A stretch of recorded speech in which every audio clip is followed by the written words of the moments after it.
teman-teman terkasih dalam Kristus. Berjumpa dengan Eni, akronim dari Elok Nian Derek Yesus. Berpantun ya, jalan-jalan ke Pantai Kuta sore hari, menikmati sunset dan kuliner menawan. Ayo, baca kitab suci setiap hari, makin mengenal dan mengalami Tuhan. Teman-teman yang terkasih, kitab Bilangan merupakan kitab di urutan keempat dalam kitab Taurat. Dalam bahasa Ibrani diberi judul kata pertama muncul dalam Alkitab Ibrani, yaitu Bemidbar, yang berarti di padang gurun. Ketika diterjemahkan dalam bahasa Yunani atau Septuaginta diberi judul Arithmoi, artinya angka atau bilangan, untuk memberikan tekanan pada banyaknya daftar dan angka pada kitab ini. Bilangan bab 1-4 dan bab 26. Apa sih kitab Bilangan?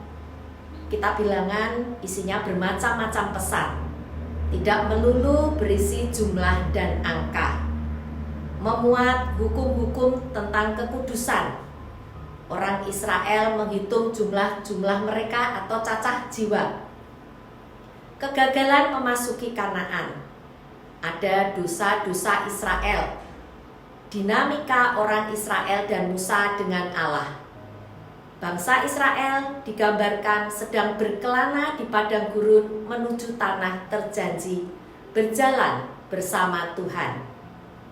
Ada kisah-kisah yang sudah terkenal tentang sungut-sungut dan pemberontakan bangsa itu kepada Allah dan dihukum.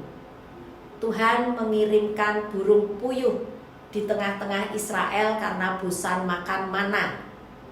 Nubuat Bileam, pemberontakan Miriam dan Harun, pemberontakan Korah, Datan dan Abiram.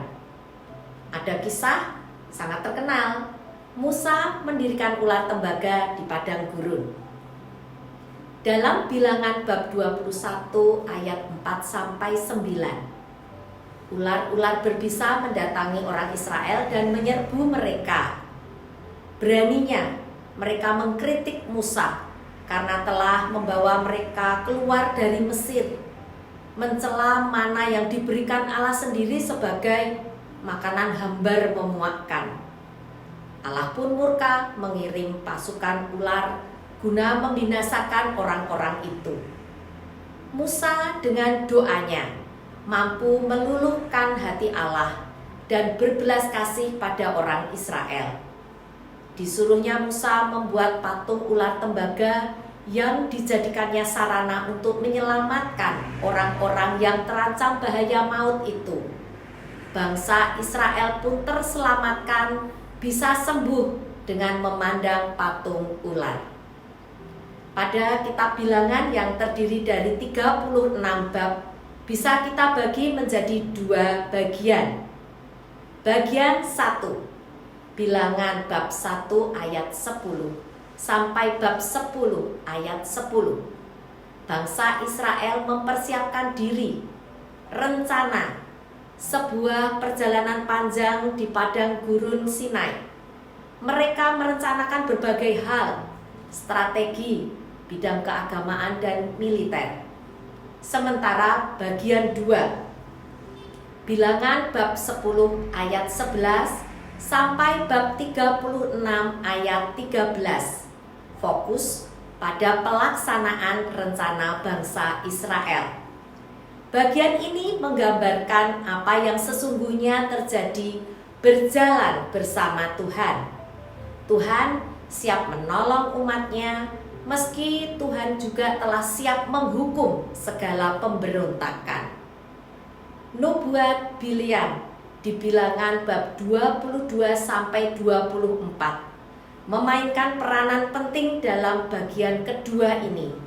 Muncul dalam konteks awal-awal pendudukan negeri.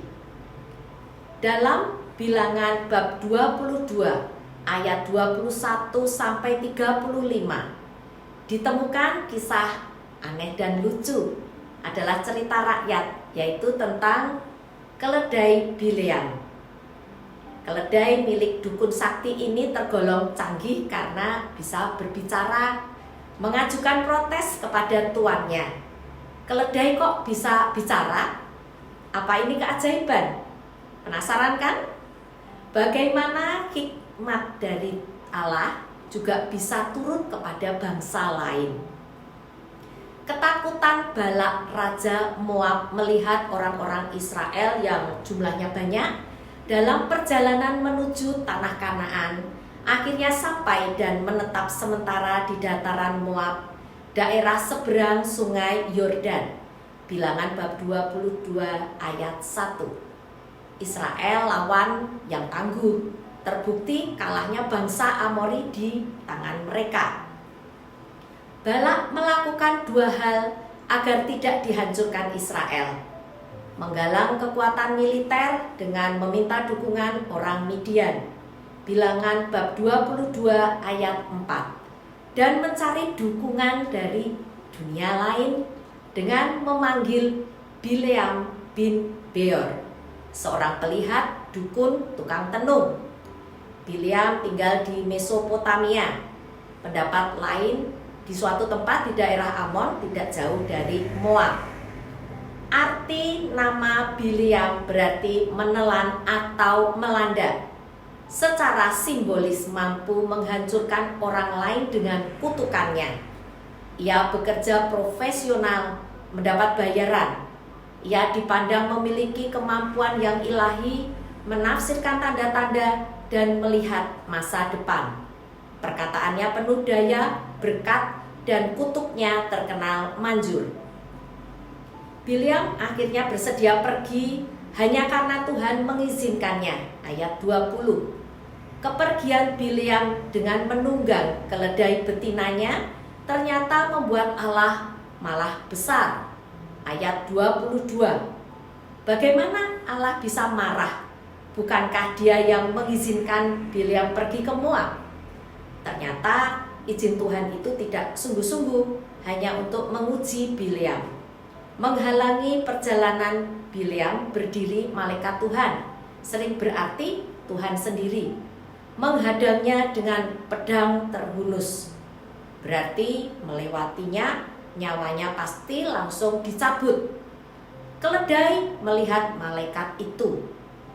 Bileam yang pakar supranatural tidak mampu melihatnya. Keledai berusaha menghindar 3 kali agar menyelamatkan nyawa tuannya. Bileam kesal, menganggap keledai tidak patuh padanya dan dipukulinya. Tuhan berkenan membuat hewan itu bicara. Keledai memanfaatkan untuk memprotes kelakuan tuannya. Kisah Bileam memang sebuah komedi. Niat sang Raja Balak kandas. Bileam setelah mendapat petunjuk dari Tuhan, dia dilarang mengutuk Israel sebab bangsa itu diberkati Tuhan. Sebetulnya ada yang mengganjal. Bileam itu orang asing, bukan orang Israel. Profesinya tukang tenung yang dipandang negatif oleh Alkitab. Tetapi ternyata ia beriman pada Tuhan, Allah Israel. Ia ditampilkan sebagai hamba yang taat. Bileam lebih mematuhi kehendak Tuhan daripada kemauan orang yang mengupahnya. Lawan atau kawankah dia bagi Israel? Bileam sosok yang misterius, meski orang asing, bagaikan nabi Israel yang menubuatkan apa saja yang difirmankan Tuhan. Ia menolak rancangan jahat Balak pada Israel. Mika bab 6 ayat 5. Dan malah memberikan berkat yang panjang lebar bagi bangsa itu. Bilangan bab 23 ayat 4 sampai bab 24 ayat 9. Kisah Bileam menunjukkan kesetiaan dan kebaikan hati Allah kepada umat pilihannya bangsa Israel. Pesan moral: dengan berjalan bersama Tuhan, mengandalkannya karena Dialah yang menyediakan dan merencanakan segala sesuatu. Jangan menyerah dalam kehidupan, meskipun sering merasa segala usaha perjalanan kita sudah terlalu melelahkan dan seolah tidak ada hasilnya. Tetap semangat dan percaya pada penyertaan dan kasih Tuhan akan memberi yang terbaik untuk hidup kita. Selamat mengalami sukacita berjalan bersama Kristus, berkah dalam.